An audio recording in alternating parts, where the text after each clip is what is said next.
오늘은 고난주간 특별 새벽기도의 넷째 날입니다. 성삼위 하나님께서 임재하시는 이 시간, 다 같이 영과 진리로 하나님께 예배드리겠습니다.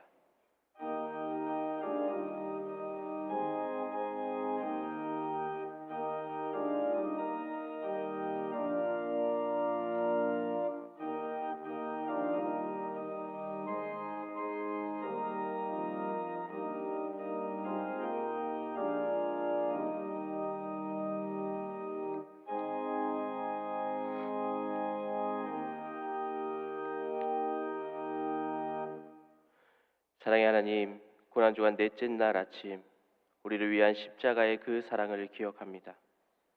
오늘도 특별 새벽 기도회를 통해서 주님의 고난을 묵상하며 주님의 그 사랑을 깨닫는 시간이 되게 하여 주옵소서. 오늘 이 시간 예배의 시종을 주님께 맡겨 드리오며 예수님의 이름으로 기도드립니다. 아멘. 찬송가 144장을 찬양하겠습니다.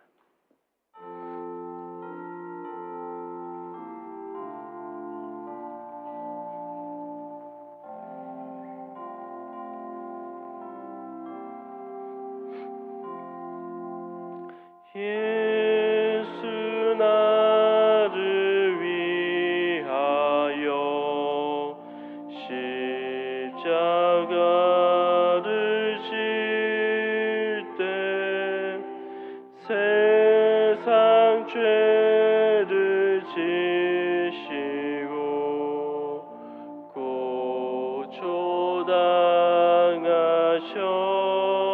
고초당하셨네.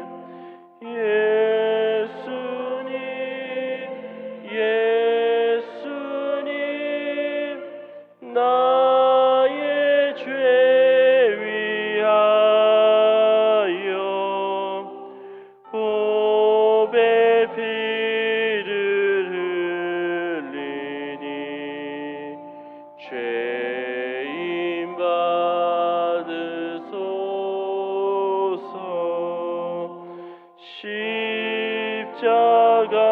십자가를 지심은 무슨 죄가 있나. 저 무지한 사람들 메시아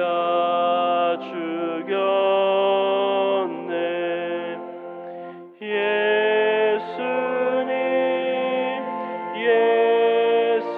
예수님 나의 죄 위하여 보배 피를 흘리니 죄인 받으소서.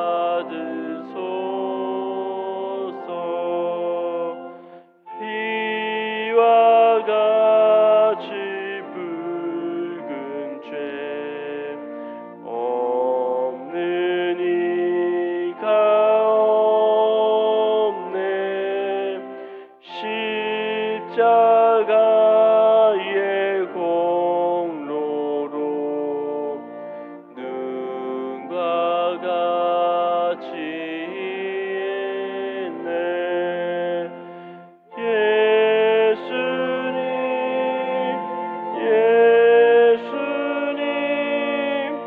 나의 죄 위하여 보배 피를 흘리니 죄인 받으소서.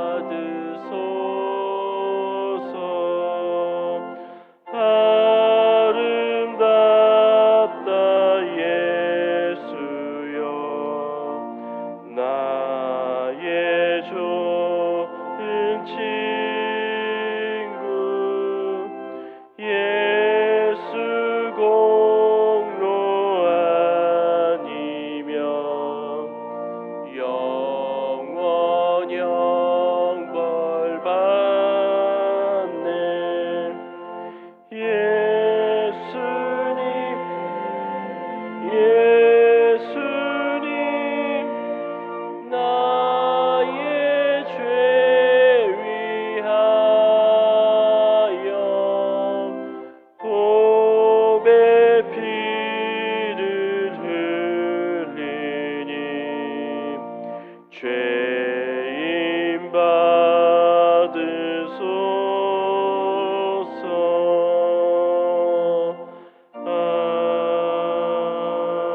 아멘. 이영원 장로님께서 기도하시겠습니다.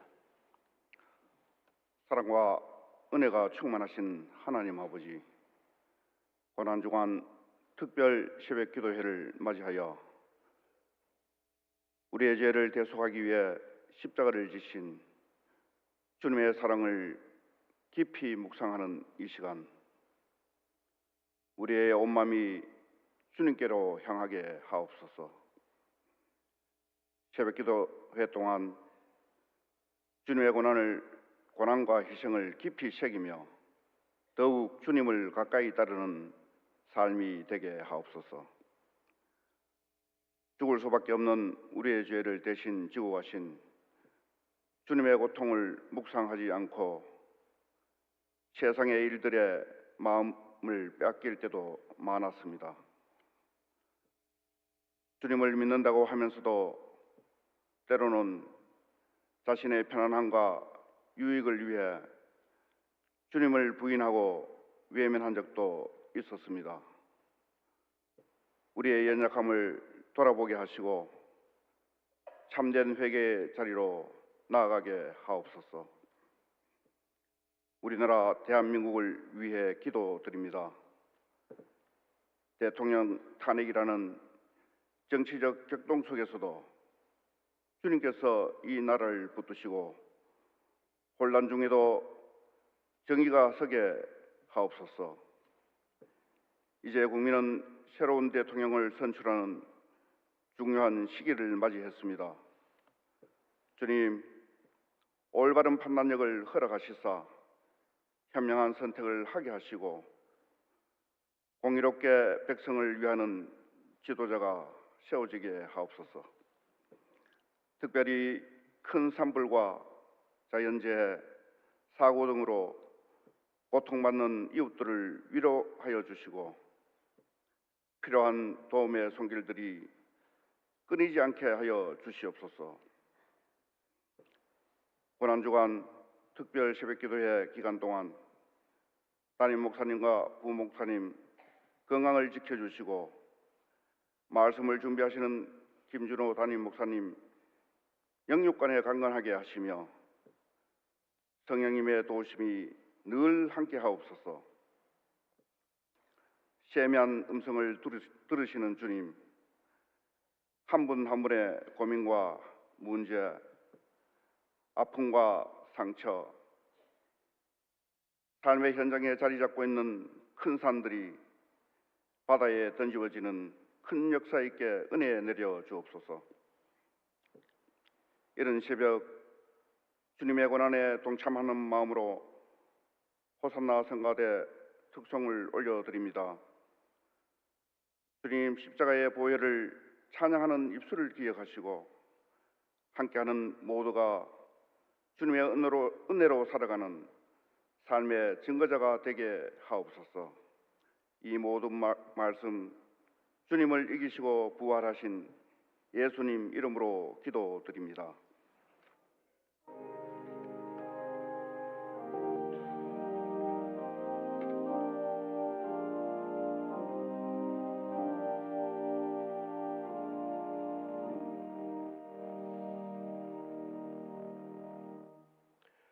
오늘 우리에게 주시는 하나님의 말씀은 신약성경 47조 마태복음 26장 47절에서 56절 말씀입니다. 말씀을 봉독하겠습니다. 말씀하실 때에 12 중에 하나인 유다가 왔는데 대제사장들과 백성의 장로들에게서 파송된 큰 무리가 칼과 뭉치를 가지고 그와 함께 하였더라. 예수를 파는 자가 그들에게 군호를 짜 이르되 내가 입 맞추는 자가 그이니 그를 잡으라 한지라. 곧 예수께 나와 라삐여 안녕하시옵니까 하고 입을 맞추니 예수께서 이르시되 친구여 내가 무엇을 하려고 왔는지 행하라 하신대 이에 그들이 나와 예수께 손을 대어 잡는지라. 예수와 함께 있던 자 중에 하나가 손을 펴 칼을 빼어 대제사장의 종을 쳐 그 귀를 떨어뜨리니 이에 예수께서 이르시되 내 칼을 도로 칼집에 꽂으라. 칼을 가지는 자는 다 칼로 망하느니라. 너는 내가 내 아버지께 구하여 지금 12군단 더 되는 천사를 보내시게 할 수 없는 줄을 아느냐. 내가 만일 그렇게 하면 이런 일이 있으리라. 한 성경이 어떻게 이루어지겠느냐 하시더라. 그때 예수께서 무리에게 말씀하시되 너희가 강도를 잡는 것과 같이 칼과 몽치를 가지고 나를 잡으러 왔느냐. 내가 날마다 성전에 앉아 가르쳤으되 너희가 나를 잡지 아니하였도다. 그러나 이렇게 된 것은 다 선지자들의 글을 이루려 함이니라 하시더라. 이에 제자들이 다 예수를 버리고 도망하니라. 아멘. 호산나 찬양대의 특송이 있겠습니다. 특송 후 담임 목사님 나오셔서 붙잡히심이라는 제목으로 말씀 전해 주시겠습니다.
호산나 찬양대 귀한 찬양 감사합니다.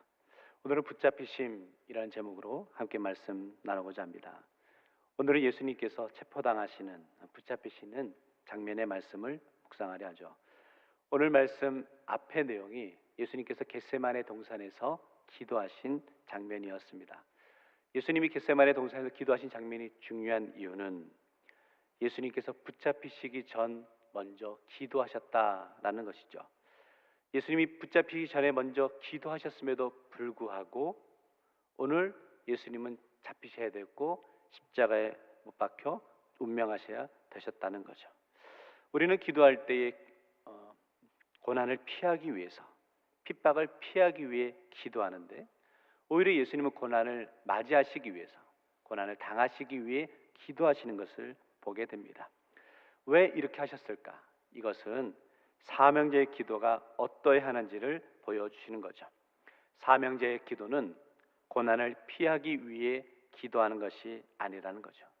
오히려 고난을 감당하기 위해 기도하신다라는 거죠. 영적 싸움의 자리로 나아가기 위해서 기도하고 나아가시는 것을 보게 됩니다. 오늘 말씀은 예수님께서 겟세마네 동산에서 기도를 마치시고 자신을 잡으러 오는 무리들 앞으로 나아가고 있는 장면입니다. 전체적으로 보면 오늘 예수님이 붙잡히시는 것은 예수님이 능력이 없거나 아니면 큰 죄를 지어서 붙잡히시는 것이 아니라는 거죠. 예수님이 이미 붙잡히실 것에 대해서 말씀하셨죠. 그럼 무리에게로 가셔서 먼저 자신이 예수시라는 것을 나타내는 것을 보게 됩니다.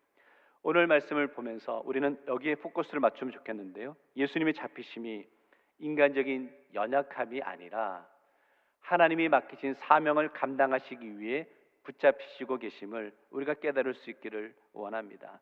첫 번째, 그래서 문제를 회피하지 않는 예수님을 보는데 오늘 우리가 깨달아야 되는 것은요, 예수님의 모습은 고난, 위기를 피하지 않으셨다라는 것이죠.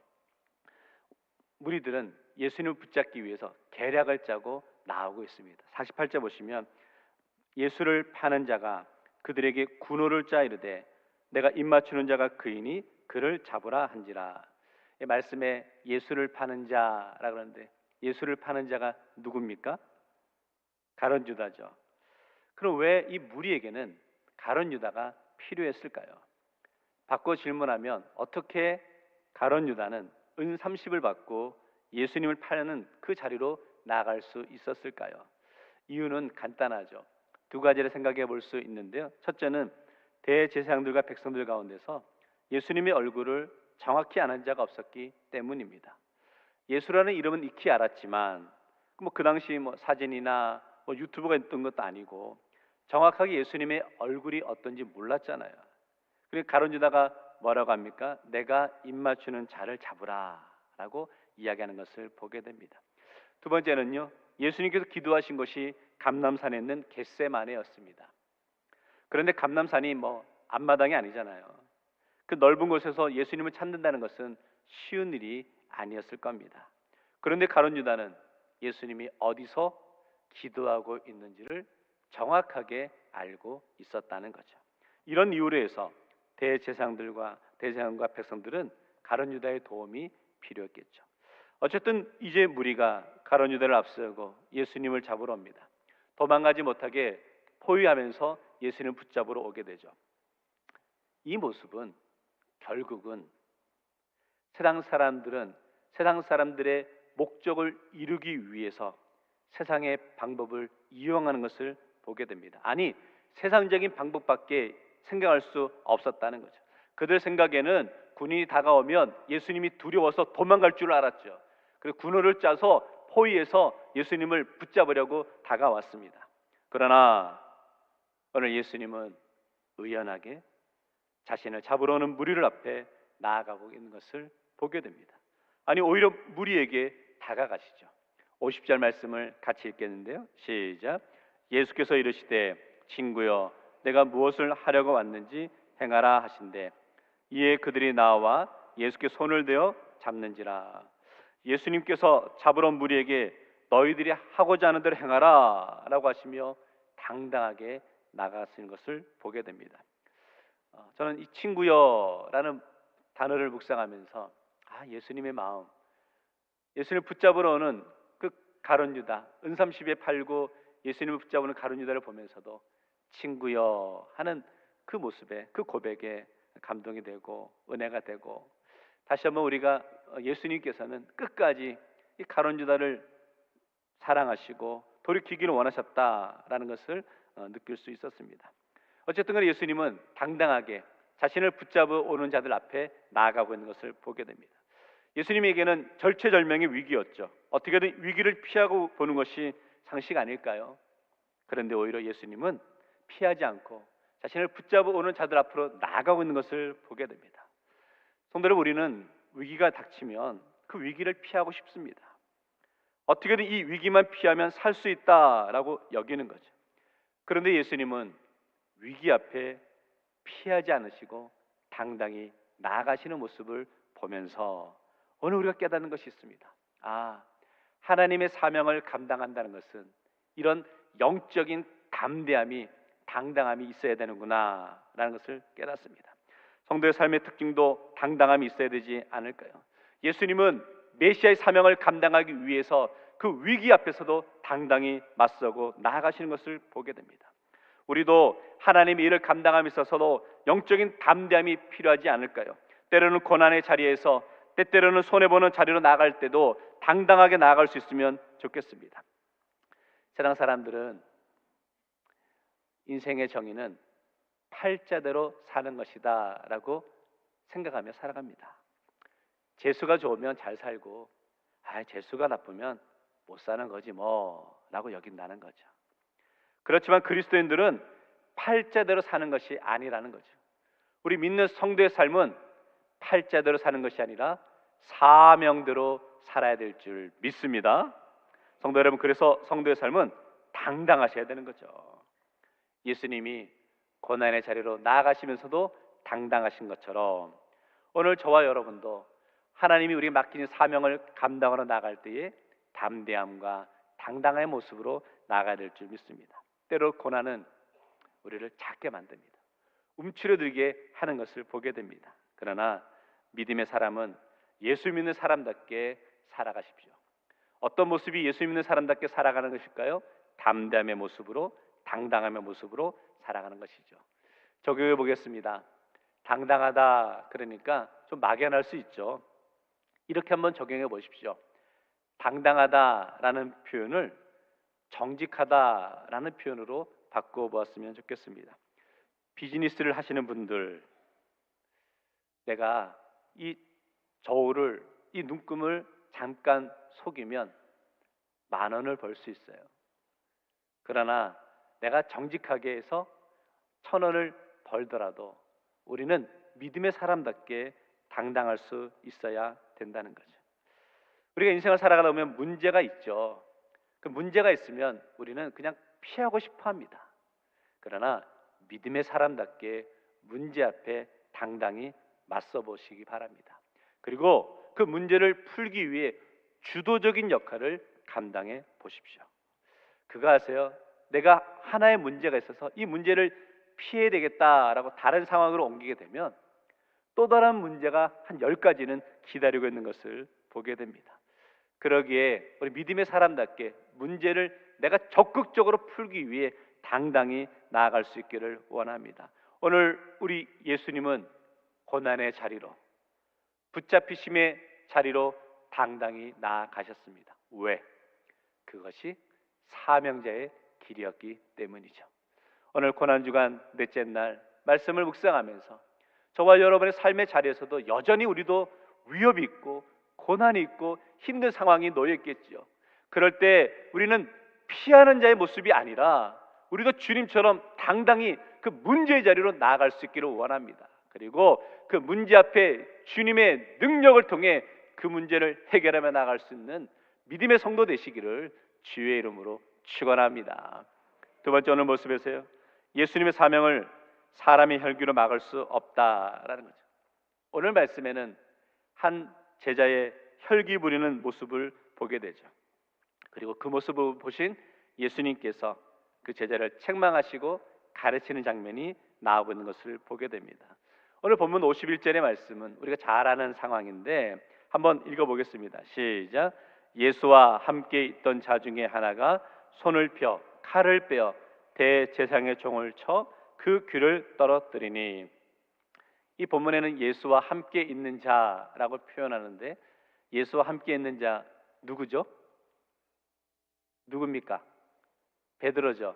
요한복음 18장 10절에 이렇게 설명합니다. 이에 시몬 베드로가 칼을 가졌는데 그것을 빼어 대제사장의 종을 쳐 오른편 귀를 베어버리니 그 종의 이름은 말고라. 그래서 잠깐 우리가 점검하며 나아갔으면 좋겠습니다. 말씀에 베드로가 대제사장의 종 말고의 오른쪽 귀를 베었다라고 표현합니다. 보통 사람은 오른손잡이가 많습니까? 왼손잡이가 많습니까? 어느 손이 더 많아요? 오른손이 더 많죠. 그 당시 유대에서 왼손잡이는 장애인으로 죄인으로 취급을 받았습니다. 불구된 자라고 취급을 당했죠. 그러니까 아마 베드로도 오른손잡이였을 것 같습니다. 자, 그러면 잠깐 옆에 있는 분과 마주 보겠습니다. 마주 보시고 오른손을 들어보세요. 오른손을 들어가지고 옆에 있는 분에 이렇게 내리치면 옆에 있는 분의 오른편 귀가 잘릴까요? 왼편 귀가 잘릴까요? 네? 오른손으로 상대방을 치면 왼편 귀가 잘리게 되어 있습니다. 그죠? 그런데 지금 베드로가 칼을 내렸는데 오른편 귀가 잘렸다네요. 왜 오른편 귀가 잘렸을까? 베드로가 사무라이처럼 샥 해가지고 옆으로 해서 올려서 오른편 귀가 잘렸나? 그거 아니라는 거예요.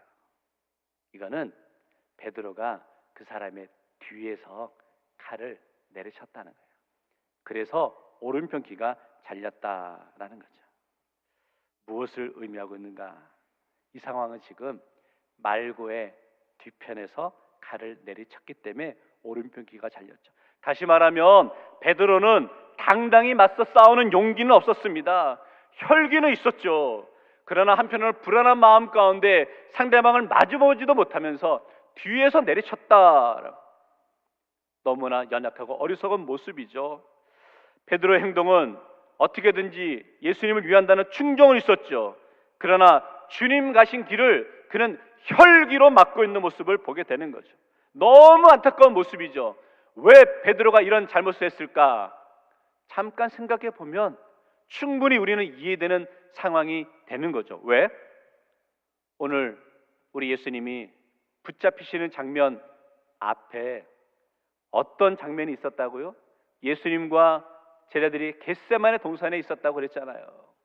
예수님이 겟세마네 동산에서 땀방울이 핏방울이 되도록 기도하고 있을 때 베드로는 그 순간 뭐 하고 있었습니까? 졸고 있었어요.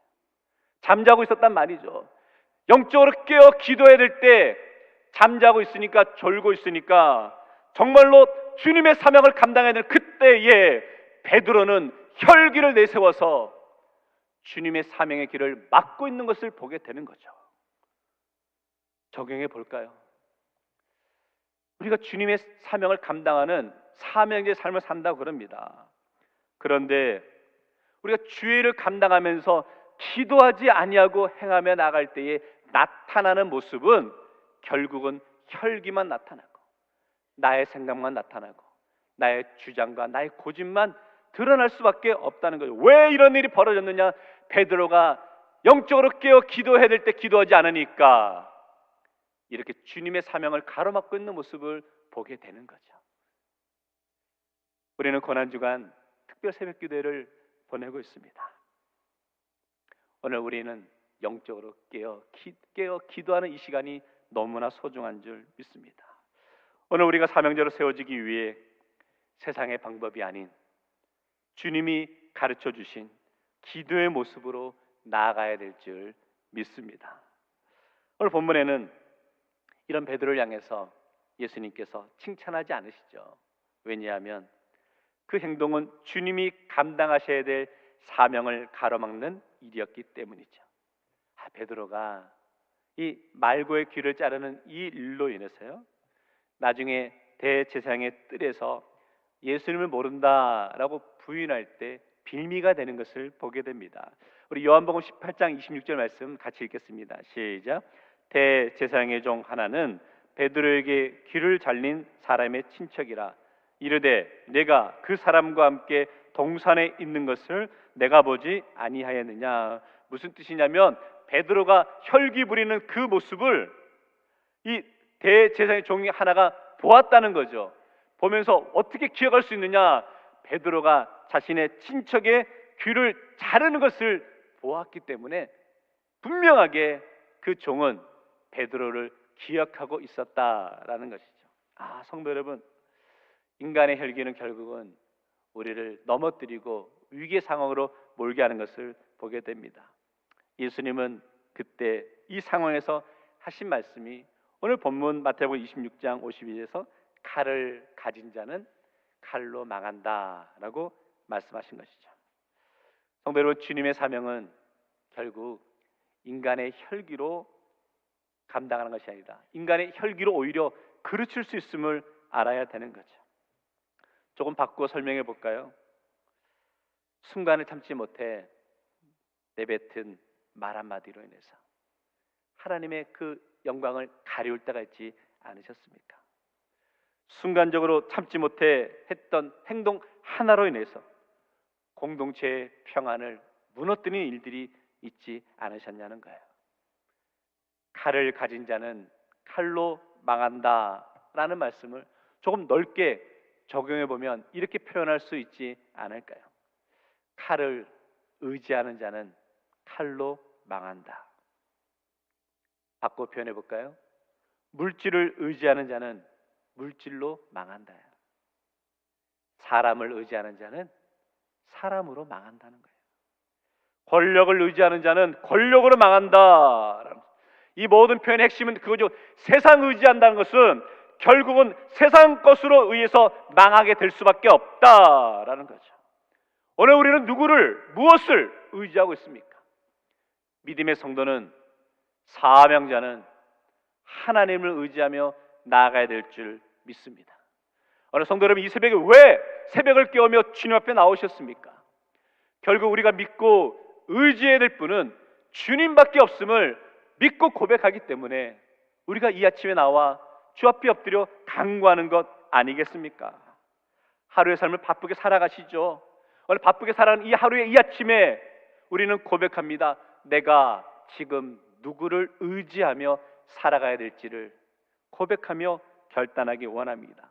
물질입니까? 명예입니까? 권력입니까? 세상입니까? 그거 다 소용없다는 거예요. 고난주간 넷째 날 이 아침 우리는 주님만 의지하겠습니다.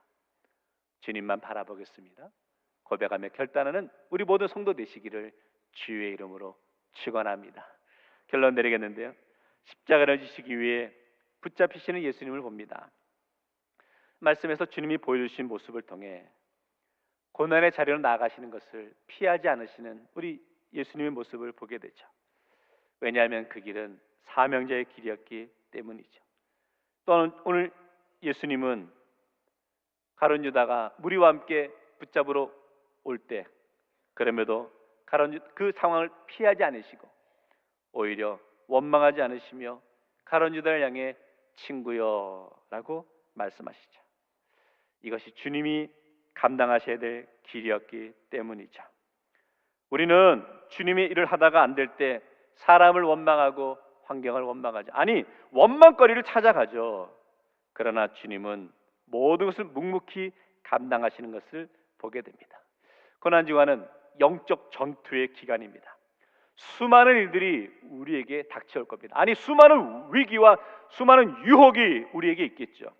그러니까 영적으로 더욱더 바짝 우리가 엎드리시고 조금 더 주님께로 가까이 나아가기 위해 애쓰며 나아갈 수 있기를 원합니다. 오늘 베드로는 칼을 들었습니다. 칼은 세상적으로 보면 힘이죠, 힘. 세상은 힘의 원리가 지배합니다. 힘이 있어야 인생을 잘 사는 거 아닙니까? 사람들은 나름의 힘을 키우기 위해 애쓰고 살아가죠. 어떤 분들은 돈이 힘이다 라고 생각합니다. 그래요, 돈이 힘일 수도 있어요. 그러나 돈이 모든 것을 다 이룰 수 있는 거 아니잖아요. 어떤 분들은 권력이 힘이다 라고 말하죠. 어떤 분들은 세상에 높은 지위를 얻게 되면 다 이룰 수 있다 라고 여기죠. 어떤 사람들은 오늘 본문의 모습처럼 칼이 힘이다 라고 여기며 살아갑니다. 이처럼 세상 사람들은 자신들에게 힘이 되는 것을 얻기 위해 부단히 애를 쓰고 나아가죠. 그런데 예수님은 세상의 원리가 잘못되었다라고 말씀하십니다. 핵심은 세상 것을 의지해서 인생을 살아가게 되면 그 세상 의지하는 것 때문에 망한다는 거예요. 칼을 가진 자는 칼로 망한다라는 것이죠. 오늘 예수님은 칼을 칼집에 꽂으라라고 말씀하십니다. 성도 여러분, 내가 분노로, 내 마음의 부족함으로, 내 마음의 두려움으로 혹 뽑은 칼이 있다면 그 칼을 칼집에 다시 꽂으시기 바랍니다. 분노의 마음, 시기의 마음, 미움의 마음에 칼을 다시 마음으로 꽂으십시오. 예수님이 오늘 우리에게 말씀하시는 명령이죠. 고난주간 넷째 날 우리의 고백은 우리가 쓰고 있는 세상의 칼을 다시 칼집에 꽂고 오로지 우리가 의지하고 바라보아야 될 분은 십자가를 지신 예수 그리스도밖에 없음을 고백하며 나갈 수 있는 우리 믿음의 성도 되시기를 주의 이름으로 축원합니다. 오늘 생각 찬양하기 원하는 찬송가 290장 찬양을 함께 고백하겠습니다.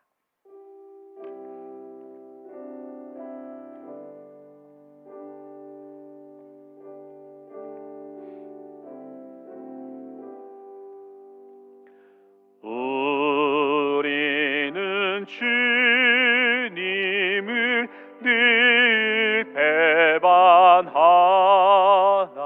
내 주 예수 여전히 날 부르사 그 참되신 사랑을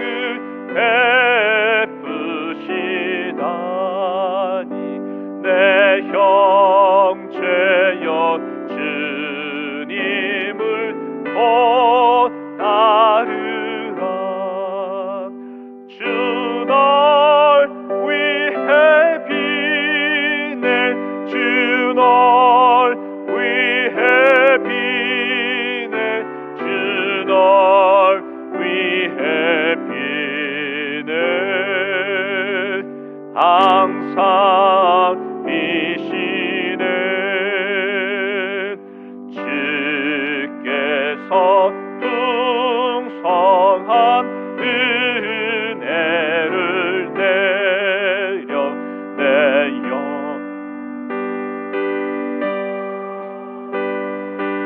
복 받으니 주 예수를 너희도 그 주로 섬겨 곧 따르면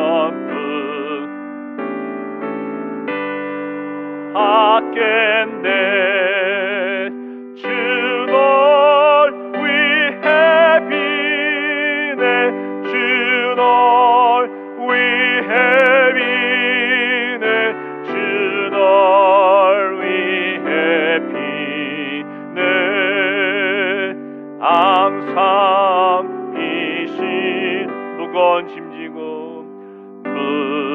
무거운 짐 지고 애타는 인생 주 예수께 돌아와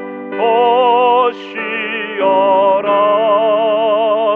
내 주 예수 너희를 돌보실 때에 잠복 낙가한 위가 넘치겠네 주 널 위해 비네 주 널 위해 비네 주 널 위해 비네 항상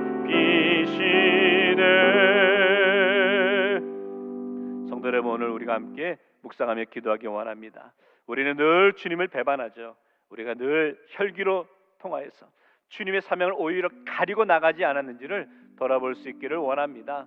성도 여러분, 오늘 우리 아집, 고집, 욕심의 모습들은 다시 칼집에 꽂아놓고 온전히 십자가를 지고 가신 주님이 가신 사명자의 길을 우리도 함께 걸어갈 수 있도록 함께 묵상하며 고백하며 기도하는 시간을 갖도록 해서 다 같이 묵상하며 기도드리겠습니다. 주님,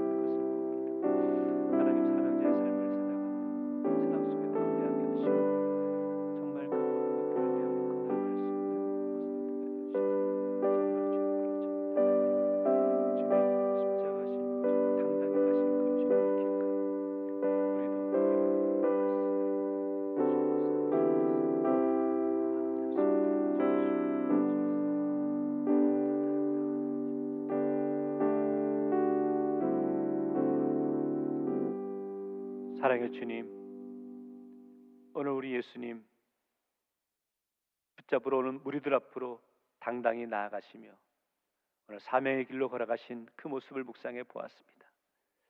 그러나 그 순간 베드로는 혈기로 우리 주님의 사명의 길을 가로막던 연약함의 모습도 묵상해 보았습니다. 우리가 주님을 따라간다 하면서 주님이 지신 십자가의 길을 함께 걸어간다 하지만 여전히 우리도 세상의 혈기와 세상의 욕심, 칼이 힘인 줄 알고 세상의 힘을 쫓아 나아갔던 어리석고 연약했던 모습들 내려놓게 하시고 이제 마음을 모아 주님이 걸어가신 십자가의 길을 우리도 묵묵히 걸어가겠습니다. 고백하며 결단하며 나갈 수 있는 우리 대구제일의 모두 성도들 될 수 있도록 은혜 허락하여 주옵소서. 이제는 우리 주 예수 그리스도의 은혜와 하나님 아버지의 극진하신 사랑과 성령님의 교통역사 감화하심이 주님이 걸어가신 십자가의 길을 나도 함께 걸어가겠습니다 라고 고백하며 나가는 우리 믿음의 성도들과 가정과 자녀들의 삶 속에 이 나라와 이 민족 위에 지금부터 영원토록 함께 하옵기를 간절히 축원하옵나이다. 아멘.